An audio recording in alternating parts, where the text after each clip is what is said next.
Oke, kita masuk belajar IPA. Apa kabar semua anak-anak bapak semuanya? Kita tetap semangat biarpun belajarnya daring ya. Yang minggu lalu kita belajar perkembangbiakan pada tumbuhan yang dibagi dua, secara generatif, secara vegetatif. Generatif itu secara perkawinan. Yang hari ini kita bahas adalah perkembangbiakan secara vegetatif. Ya, apa itu Pak perkembangbiakan secara vegetatif? Yaitu perkembangbiakan tanpa adanya peleburan sel kelamin jantan dan betina. Nah, vegetatif itu dibagi dua. Yang pertama itu perkembangbiakan vegetatif alami, yang kedua itu perkembangbiakan vegetatif buatan. Nah, yang alami contohnya tunas ya. Contoh tunas itu apa Pak? Pisang, tumbuhan suji, tumbuhan kaktus dan lain-lain. Berikutnya B, umbi lapis, contohnya ya yang bawang ya, semua yang termasuk yang bawang lah ya kan, yang pastinya bawang merah, bawang putih dan bawang bombay. Next, umbi batang. Umbi batang yaitu kentang dan ubi jalar. Lanjut ya, umbi akar, contohnya wortel dan lobak. Nah, umbi akar ini biar kamu gampang mengingatnya adalah tumbuhan yang menyimpan cadangan di akar. Nah, itulah cara melihatnya, mengingatnya. Next, kita masuk yang berikutnya. E, geragi, contohnya rumput teki dan stroberi. F, yaitu akar tinggal atau rizom, contohnya kunyit, jahe dan lengkuas. Nah, yang terakhir spora, contohnya itu lumut dan paku. Nah, spora ini nanti akan dibahas di SMA seperti itu, oke ya. Yang berikutnya yang nomor 2, vegetatif buatan. Secara cangkok, contohnya kita mencangkok rambutan agar rambutan itu bisa berbuah lebih cepat. Nah, itulah dia. Contohnya ada mangga yang bagus, kita cangkok ya kan, kita taruh dia apa ya, kelapa itu kan, serbuk kelapa ditaruh tanah, kita kupas sedikit, nah, kita ikat atas dan bawahnya, kita siram, kita apakan lah, kita mencangkok lah, belajar mencangkok, kira-kira seperti itu ya. Stek batang, nah itu contohnya singkong.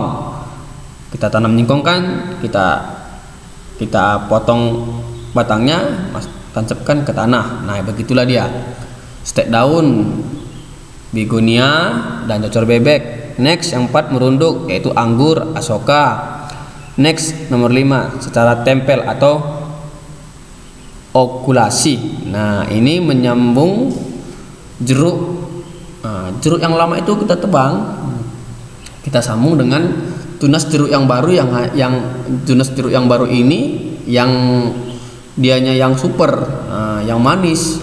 Jadi dia cepat berbuah dan hasilnya pun baik, yang bagus lah, yang mahal di pasaran dijual nanti oleh petani.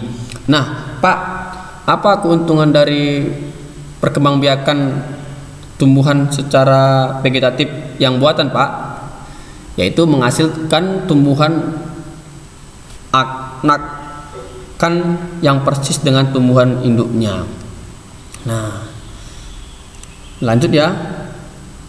Yang berikutnya, untuk menghasilkan tumbuhan yang cepat berbuah. Nah, yaitu kalau kita mencangkok itu kita enggak, kalau dia contohnya ya durian itu 8 tahun dia berbuahnya, sepertinya ya kan, 8 tahun. Tapi kalau kita cangkok dia bisa jadi 2-3 tahun udah berbuah. Nah, itulah kelebihan dari vegetatif buatan ini, membuat tumbuhan itu lebih cepat berbuah. Yang berikutnya, dapat mengendalikan kualitas tumbuhan asli dan yang dihasilkannya. Inilah dia. Biasanya cangkok ini sering kita praktekkan anak-anak SMP. Nah, tapi karena kita masih SD, tak usah kita terlalu jauh kali ke sana. Jadi Bapak harap kamu menulis ya, menulis pena halaman 13 dan 14 nomor 1 dan 2. Nah, di situ dapat kamu lihat gambar-gambarnya semua ya. Jadi tetap dibaca buku penanya, tetap dibaca catatan IPA-nya agar nanti ujian bisa menjawabnya. Nah, jangan malas-malas nonton video Bapak gurumu ya. Bapak minta maaf jika ada kekurangan video ini. Jika kurang jelas bisa tanya lewat pribadi ya. Cukup sekian pelajaran hari ini ya. Sudah habis ya perkembangbiakan secara tumbuhan ya. Perkembangbiakan tumbuhan sudah habis. Ada 2, yaitu secara generatif dan vegetatif. Nah, vegetatif ini ada 2, yaitu alami dan buatan. Nah, untuk minggu depan Bapak akan mulai kasih soal agar kita latihan apa saja yang sering dikeluarkan ujian tentang vegetatif ini, tentang perkembangbiakan ini ya. Perkembangbiakan tumbuhan-tumbuhan ini yaitu secara generatif maupun secara vegetatif. Oke ya. Cukup sekian, tetap semangat dan rajin berdoa.